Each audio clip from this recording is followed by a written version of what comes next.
up? Back to the Maysides. Open up the Industry 45 podcast show. My friends here from Southern Ontario. Make sure you check them out on Facebook. The Maysides, Little Loved and Lost. All right, the Industry 45 podcast show available, Giant TV Niagara on YouTube. You can also check it out at giantfm.com, country89.com.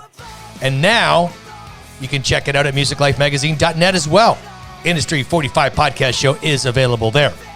So today, I met Garrett Goodwin, 5 years ago. He's been a decade now as the drummer for Country Superstar Carrie Underwood, and did a couple of interviews with Garrett over the years. But he's got some new things on the go. Yes, in the middle of COVID-19 and all, very entrepreneurial guy. And we're going to chat about all that, but we're going to talk a little bit about touring with Carrie Underwood, the 10 years that he's been there, talk about some of his favorite tours. Of course, we're going to talk about drums. Plays big, massive drums, big cymbals. Incredible. Unique setup, too. You can Google it, Garrett Goodwin, Carrie Underwood Band, and check it out for yourself. We talk about playing with a click track. What a pocket is. He's got a killer pocket. Just sits there, man. Deep, beautiful. And of course, as mentioned, we're going to talk about some of his new entrepreneurial ventures, such as guitarratings.com. Yeah, he's a drummer, but he's got a website. We'll talk about it. You'll get to understand what it is, guitarratings.com. He's got one called drumratings.com coming out in the fall of 2020. Also, we're going to chat about the Nashville Sampling Company. Really cool thing he's got going on. Like I said, very entrepreneurial. He's a great drummer. He's a great guy. We have a great conversation. It's coming up next. Drummer for the Carrie Underwood Band, Garrett Goodwin, next. The Industry 45 podcast show.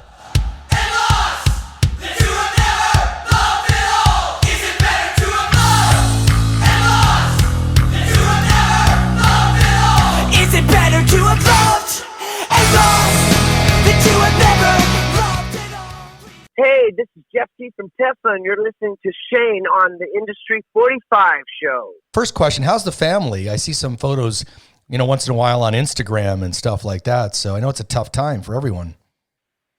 Yeah, man. Well, thanks for having me on. And,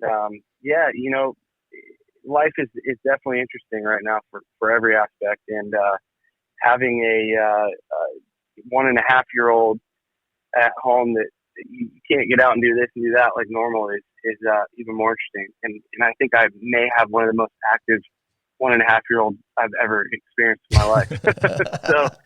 So life is it's been lots of experimenting and doing different things, but it's been fun. And yeah, the family's good, always good. And I think maybe, I don't know what the plans were for a Carrie Underwood tour at all right now, but at least you're home, right? Like you're not traveling around the country and you're getting, to spend time with your family. That's awesome too.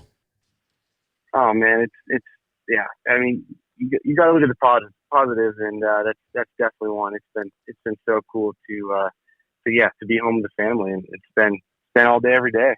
Great. So most of the time when you're not at home, you are on tour with Carrie. She's very busy. I just want to start with her before we get into some of your stuff and drums. But, you've had a chance now, it's been a decade since you've started with her and you've got this break going on. Have you had time to reflect, I guess, over the past 10 years in your career as a drummer and just some of the things that you've been able to accomplish over that 10 years?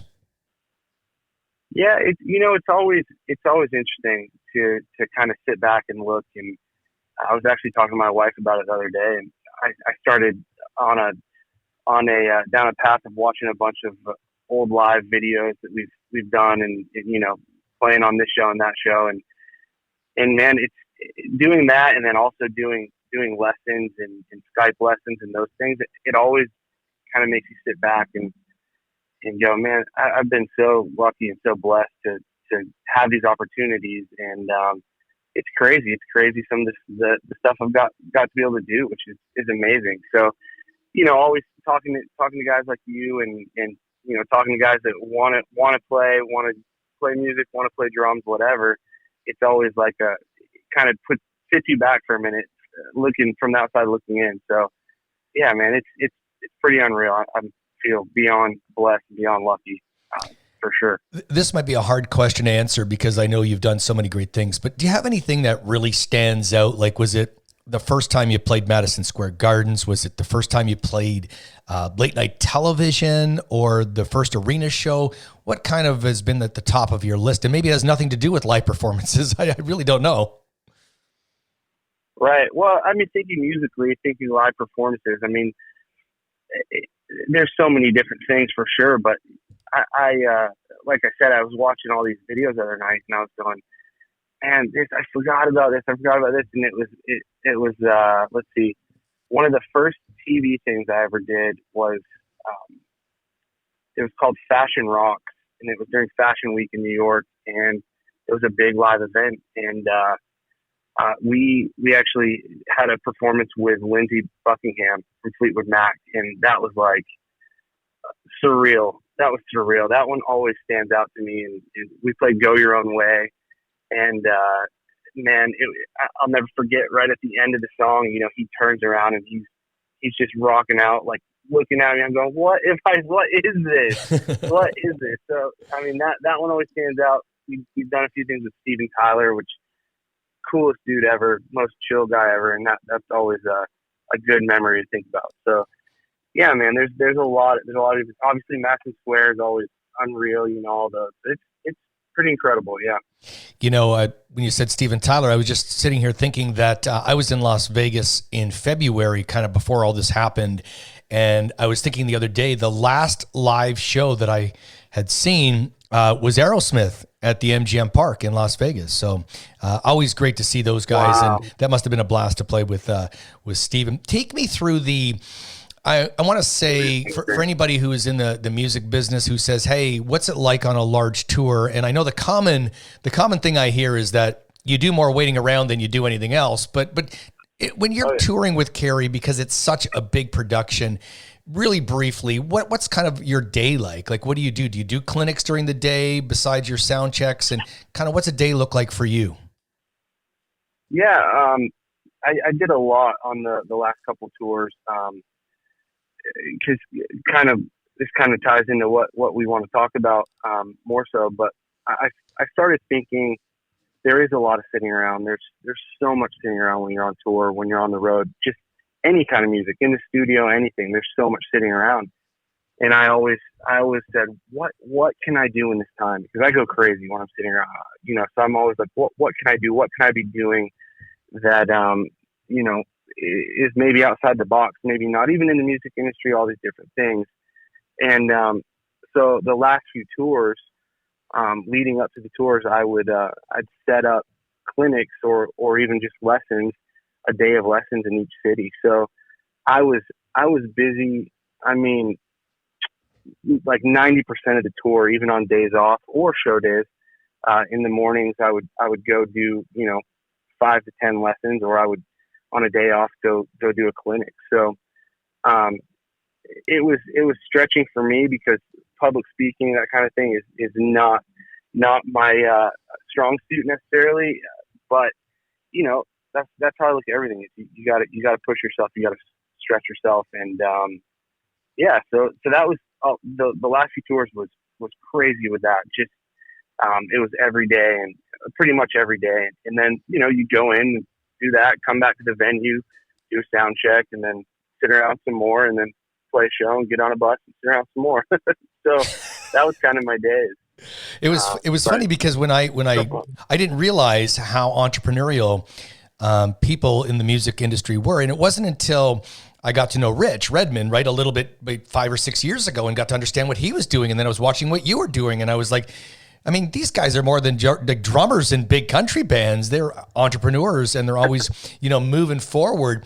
And we're going to talk about some of those things you're doing real shortly. I just want to end a couple things with Carrie here. Do you have a favorite tour that you've played? I did not see the Cry Pretty tour, but you got Brian and I actually some passes to see Storyteller in Toronto, which was 2 years ago, maybe, or maybe more than that. But yeah, two or three years ago. Yeah. Do you have a favorite tour? Yeah, I'd say the Storyteller was my favorite. It was the first in the round tour, so the stage was in the middle of the arena, and it spun around and did all these things, and that was that was such a cool experience just to have that crowd interaction and energy from the crowd, from right in the middle of the arena was an amazing thing. And in this last tour, the Cry Pretty was also a sort of in the round type thing as well, which was cool. But I have to say the Storyteller was still there's something about it that was special for sure. Yeah, I think I saw it in Buffalo and Toronto. Look at me go, eh? Two Carrie Yeah, shows yeah, in one summer. What else I want to ask you about? Oh, she has a Christmas record, I guess, apparently, that she's doing this year. Do you play on those records, or is that something completely different that she does and with whoever? Yeah, that's typically a session players that do that stuff. Pretty producer driven. There's been a few things that we've done, but yeah, for the most part, it's session guys that kind of these guys that play on. One guy plays on 90% of the stuff. And it's an interesting thing for sure. But yeah. Cool. Well, I saw it I think on Instagram yesterday. Something was posted. I said, "Oh, that's interesting. I wonder if Garrett's playing on that." Yeah. I got one other thing here on. You can hear this. Do you remember this? I texted you the other day. Sons of Sylvia, and I was blown away because I didn't know that you played with them, and I kind of found the song. Of course, they were the Clark brothers, became Sons of Sylvia, and they were on the Carrie Underwood tour. And then I see you in the video, and then you're in the live performance on American Idol, playing with them, introduced by Carrie. Yeah. So how did that relationship start? And are you the reason that it kind of connected together with Carrie, or were you kind of thrown in on the other side of it? No, when I first started with Carrie, Ashley Clark, which was the singer, he was a background singer with Carrie, and he, so I met him there, and so he moved on to, pursue the family thing, the family band thing, and so that kind of wrapped around, and he ended up opening up for Carrie on tour. So, which is interesting enough, is me and the bass player for Carrie played in the opening band, so we played with them.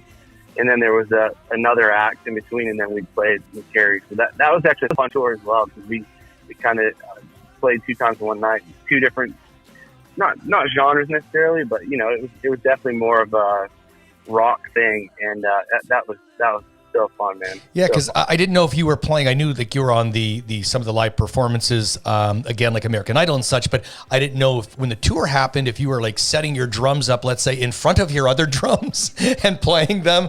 And then, when Carrie started, so you had 2 different sets of drums, I take it? And yep, I had a full 2 separate rigs, and it was crazy. It was a lot. I definitely was tired at the end of that tour.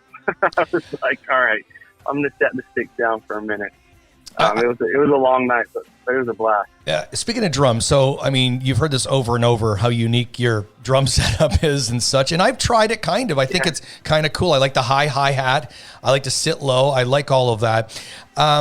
My question, though, is around cymbals. You play some really big cymbals, including hi-hats, which is very not common, especially in country music, right? Where the drummer is kind of playing a smaller kit, probably 22 kick, 12 tom, maybe 16, 18 floor toms or something, and you play bigger drums and really big cymbals. Can you talk about that a little bit? Just something you've always done, or something that you just kind of fell upon and fell in love with, or what? Yeah, I'm a big fan of Abe Royal Jr. Plays for Paul McCartney, a lot of session stuff, and even from a young age, I was always a huge fan of his. And he always played big cymbals, big drums. He's a big dude. I was gonna say he's a big dude. Yeah. He makes the drums look small, and he uses massive stuff. But yeah, I would even take. I used to take. I would get 3 or 4 ride cymbals. And that's what I would use for crashes. I would try to find real thin ride cymbals and use these crashes before, custom cymbals were an option for me. And now it's even more of an option, but for everyone. But I always love big cymbals. I love just the resonance of it. And in big arenas, especially, or festivals, or any of those things, you have the space, you have the ability, you have the that big room to make the drum sound even bigger. So same with cymbals. And and also it's a feel thing. I love the feel of hitting a big cymbal, the that whole thing. So it's I use a 24 ride, a 24 crash, and a 22 crash. Wow. And you put no nuts on the top of them either, right? Like you just let them wash away. I don't. Yeah. It's a nut. I don't know. It's something I just started doing, and I like it. It was again a feel thing. I like the way that the cymbals reacted, how they came back, how they fell and went up. That whole thing. So it's crazy, but I love it.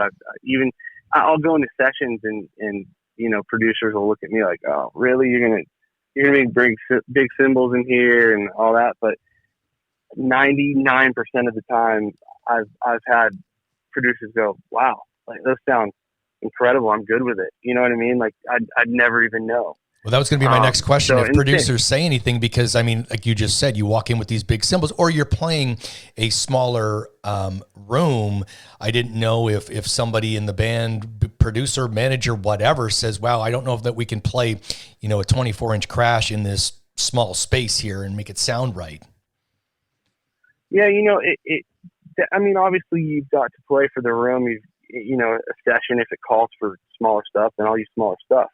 But, for the most part, I use big stuff. And if it's a small room, I may, put a little gas tape under the cymbal just to deaden it a little bit. But, I find a lot of smaller cymbals, they're for me personally, they're a little more harsh and, maybe a little more high pitched. The bigger cymbals I play are a little darker, so they kind of fit into the mix better rather than, all of a sudden you get this thing that makes you cringe. You know what I mean? Sure. So I agree with you. How I've always thought about it. And it's always seemed to work out. So you use big sticks too, I think. They seem big. I do, yeah. I use a Pro Mark 2S, it's a 2B, but about an inch longer than a 2B. And same thing, it's a feel thing, man. A lot of people think, gosh, you got to work so hard to use big sticks, but for me, if I try smaller sticks, I feel like I'm working harder. I feel like a bigger stick does a lot of the work for me, as far as volume and consistency and those things. It's interesting. It's interesting but I play big drums, so big sticks make more sense too. Absolutely, for sure. Kind of works. Do you play to a click track? I would assume you would in a show like that, because there's probably things that are flowing in. But is it something you play to and practice to all the time? Yeah, absolutely. I mean, click track is key for me. Giving lessons and those things. That is my. I drive that in, and I know that some people might say, "Oh, that takes away from the music part of it," and the just being free and whatever. Which I understand. There's certain music that certain things that works better for. But man, click track is everything to me. It a lot of guys that don't do it a lot, they'll say, man, it's so hard to play to a click. But to me, once you, it's just there and you have it and and it's just second nature, then you don't think about it. And it's second nature, and it's one less thing to think about to me. You don't have to think about the tempo. It's always right where it's supposed to be. I played to a click for a number of years. I love playing to a click. Because if you're good at it, you don't even notice it's there. Like it's keeping the heartbeat, but you're kind of still focused on the music. To me, I just by the way, I bought a Yamaha DTX 12 drum machine, which I'm still learning how to figure out, and I got to figure out how to use the click track. But that's what I am going to use it for, besides some other stuff. But I kind of figured you'd probably have to. Here's my opinion on that. Not that you're asking, but if you're an Aerosmith, I think that's a little bit of a different game. If you play songs too fast or they're a little sloppy. Same with the Rolling Stones. I mean, to me, that's more organic, greasy spoon rock and roll. But when you're playing, with 8 other musicians, and you have keyboard tracks, and you have got backing vocal tracks or whatever you might have. Without a click track, you're looking for a train wreck pretty much. Next question is about pocket. You have a great pocket when you play. From being there to see you play live, what does a pocket mean to you, though? Because you just have this way of sitting there in some of these songs and making it feel heavy and beautiful. Yeah, I mean, that's a tough question to answer, I guess. I've always, I've never been this flashy, drummer. I've always just been, I just want to sit in the pocket. I want to make it feel good.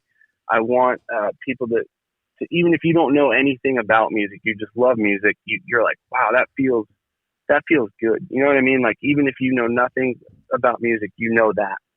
And so I've just always had that mentality, and it kind of goes back to playing with a click track as well. And, sitting on the click, not rushing the click, not, I may even sit slightly behind the click a lot of the time. And it's just, it's all a feels thing for me. I just want to make it feel as good as I can. And obviously that has a lot to do with the players you're playing with as well. And especially a bass player. So I'm lucky enough to get to play with some killer players. Well, you mentioned Abe Laboriel earlier, and I was watching an interview with him because I'm a big fan of his as well. And stylistically, you kind of remind me of him. It's not just the big drums, but he also was mentioning the same thing about a lot of times with McCartney kind of playing on the backside of the beat a little bit sometimes and trying to find that perfect place because it's not always exactly on the beat. And it just kind of reminded me when I listened to the interview a few days ago and then talking to you and watching you play, I'm like, very similar in that for sure. Right. Yeah. Let's go to a couple other things. So tell me, we talked about, being bored maybe a little bit and looking for other opportunities. Before we get into your latest ventures here, talk to me first about Nashville Sampling Co, because it's been around now a few years, right? Where did that kind of originate, and what is it? Yeah, it's a sampling company. So in the end, you have drum samples. We have a few different kits now. It originated me and a producer buddy of mine. We're sitting around the studio one day, recording some stuff, and he said, "What do you think about creating some drum samples and creating a drum sampler?" And I think that's an awesome idea. And we were talking about where music is going, and a lot of people would love to have certain guys play on their tracks, but maybe can't afford to bring them in, or it just doesn't make sense to bring them in, all those different things. So we said, what if we, start with a kit with mine and then kind of grow from there? And obviously we have a Rich Redmond kit as well. And so yeah, they're literal samples. So we sat in a studio and we hit 10 different snare drums at 10 different velocities and different ways on the snare, and it just to make it as realistic as possible. So you can throw those onto a laptop or onto a keyboard or a drum pad or anything, and you have these real samples of my drum kit or Rich Redmond's drum kit. It's pretty cool. Or it's something you can, if you use triggers on your drums, you can load these samples into those triggers and have my drum sounds on your kit, even if you're hitting pots and pans, really. And so it's a pretty cool thing. And we, life gets busy. So it's one of those things where, we were like pushing hard right in the beginning, and it started kind of rolling over and sustaining itself. And, actually I just talked to the guy that I do it with yesterday, and I'm going to do another kit, maybe some different sizes in a different room, and, spend some time with it. So yeah, we're about to start tracking another kit. So and you can get that at your website. You can get that at your website too, right? GarrettGoodwin.com. I see. What I might do is I might just use one of those samples, and this way, when I'm playing in my band, I could just have your snare sound. You see? There you go. It's perfect. So let's talk about GuitarRatings.com, and you're coming up with DrumRatings.com, I guess, soon as well. So where did this originate? And tell me about that. Yeah, another, one of those things, sitting around talking to people, it's funny because I give lessons. I give Skype lessons quite a bit, and these guys sit there, and at the end they're like, "Man, that was awesome. I learned so much." And I'm sitting there going, "Man, this was awesome for me because I got so much out of it so many times, just with the perspective of a beginner to an expert within drums or just within music in general." And they'd say, "Man, where do I go to get this information? Or what's the best kit to play? What's the best kit if I'm just starting out, or the best snare drum, or the best, whatever." And that was something that would come up constantly. And so yeah, sitting around one day with a buddy talking about it, and we said, why don't let's create a site with this information from guys in the industry, guys that younger guys to complete experts look up to. And so that's where guitarratings.com kind of stemmed from, which is funny enough because I'm a drummer, but the guy I'm doing it with is a guitar player. So we said, let's start with guitar ratings. I have a lot of guitar player buddies in the industry. And so yeah, that's kind of where that stemmed from. And we're working on drumratings.com right now, which will be out in the fall. And yeah, it's reviews, it's ratings from guys in the industry saying, "Hey, if you want to learn to play guitar, start with this one," or "Here's a list of 10 guitars to start with." And we're going to have interviews on there. We're going to have these guys playing these instruments, videos, and content, and all kinds of things. We're really building up. So it's going to be a cool thing. I'll put the link for guitarratings.com, and I'll put the drumratings.com. I know it's not out yet, but available within this podcast and on our platforms as well. So what's next for you then? I mean, you're working on this. You have no idea, I assume, what's going to happen with touring or anything. Is there conversations with the team as far as what you're going to do, whether it's rehearse, whether it's, I don't know what it would be? Yeah, I haven't heard much at this point. As the whole the music industry as a whole, it's everything's kind of on hold and just not really kind of knowing what's next. And for live shows, how many people can be within 6 feet of each other and all that stuff. So it's kind of just in a holding pattern, I'd say. And for me personally, it's like we talked about earlier. I'm always trying to think outside the box of, so when stuff does happen, when things like this do come along, or, if you're on a gig and you lose a gig, things like that, you have a backup plan. You have you're thinking a little more, okay, I don't, yes, of course, I just want to play drums. That's what I want to do. But what else out there can I do that I love, or that will be a good fallback plan is so important. I mean, it's key, especially in the music industry. So yeah, I'm just going to continue to work on these things, these sites. And I got a few other things that I'm working on, still doing lessons, Skype lessons. Yeah, that's where I'm at.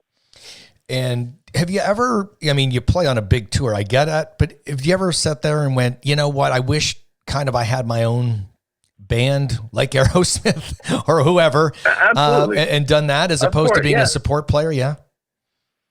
Yeah. I have that conversation all the time. I don't know if it's something where I'd say I'd want to do this rather than this. It's something I'd say, let's do this as well. Sure. There's a lot of off time. There's a lot of years or months that are nothing. So actually, I was with a buddy yesterday, Jimmy Herman, and him and I were having this conversation of, man, let's record some stuff. Let's make a little EP and some music that we love, and it's fun and just for fun, and see what happens with it. So that's definitely a conversation that I have quite a bit. Well, listen, you're always a pleasure to talk to. You got a ton of information, so many things going on, and glad to see you're doing well and the family's doing well, and hopefully, keeping our fingers crossed, a tour will happen in 2021, maybe, I don't know, and we'll get to see you in Toronto again, or Buffalo, or somewhere close to home here. Absolutely, man. Well, I appreciate you having me on. Thanks so much. Always good talking to you. Thanks for listening to the Industry 45 Podcast Show. Check out all podcasts at gianttv.ca, giantfm.com, country89.com, and Giant TV Niagara on YouTube.